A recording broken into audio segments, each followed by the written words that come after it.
السلام علیکم پیارے دوستو، پچھلی ویڈیو میں میں نے آپ کو یہ بتایا تھا کہ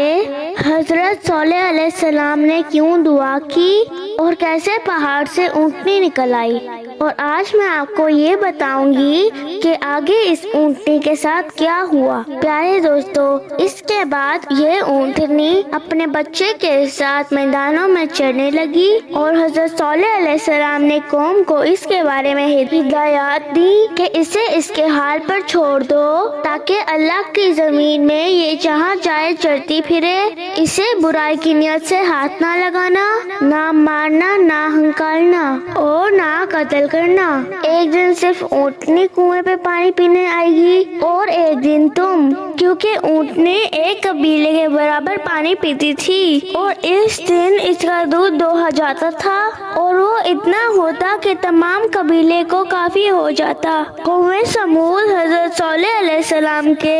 دیے ہوئے احکام پر ایک عرصہ تک عمل پیرا رہی، پھر وہ تنگ آ گئے اور اپنے ایک ساتھی قدار بن سالف کو منتخب کیا، جس نے اونٹنی کو پکڑ کر تیز تلوار سے اس کی کونچیں کاٹ کر قتل کر ڈالا۔ اس جرم کا ارتکاب کرنے کے بعد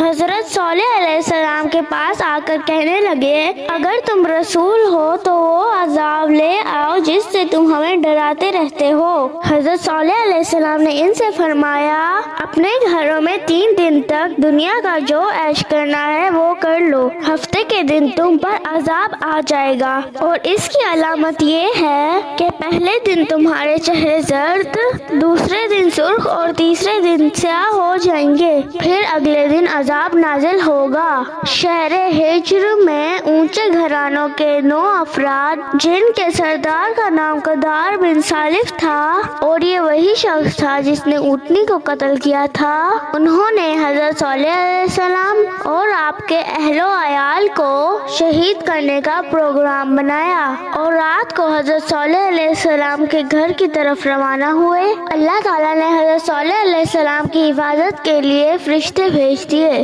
جب یہ 9 افراد ہتھیار باندھ کر اور تلواریں کھینچ کر حضرت صالح علیہ السلام کے دروازے پر پہنچے تو فرشتوں نے انہیں پتھر مارے۔ وہ پتھر ان کو لگتے لیکن مارنے والے نظر نہ آتے، یہاں تک کہ یہ سب افراد ہلاک ہو گئے۔ اس کے بعد جب مہلت کا پہلا دن آیا تو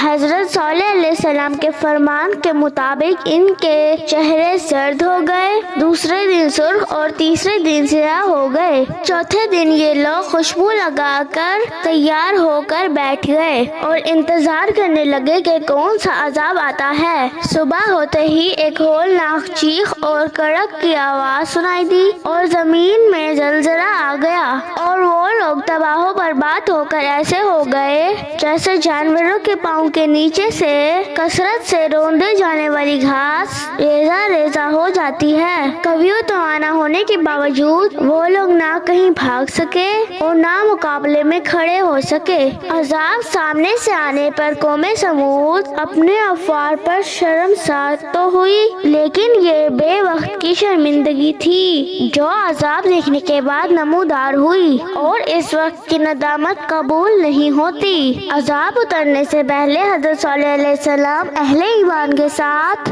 قوم سمود کی آبادیوں سے نکل کر جنگل میں تشریف لے گئے تھے۔ اللہ تعالیٰ نے آپ کو اور اہل ایمان کو اپنے فضل سے عذاب سے محفوظ رکھا۔ اس کے بعد حضرت صالح علیہ السلام اپنے ساتھیوں کے ساتھ مکہ مکرمہ میں آباد ہو گئے اور یہی عبادت میں مصروف رہے یہاں تک کہ آپ کا وصال ہو گیا۔ یہ بھی کہا جاتا ہے کہ آپ کا وصال یمن میں ہوا، اور ایک روایت یہ بھی ہے کہ حضرت صالح علیہ السلام مومنین کے ساتھ شام کی طرف نکل گئے، فلسطین میں رہے اور یہیں آپ کی وفات ہوئی۔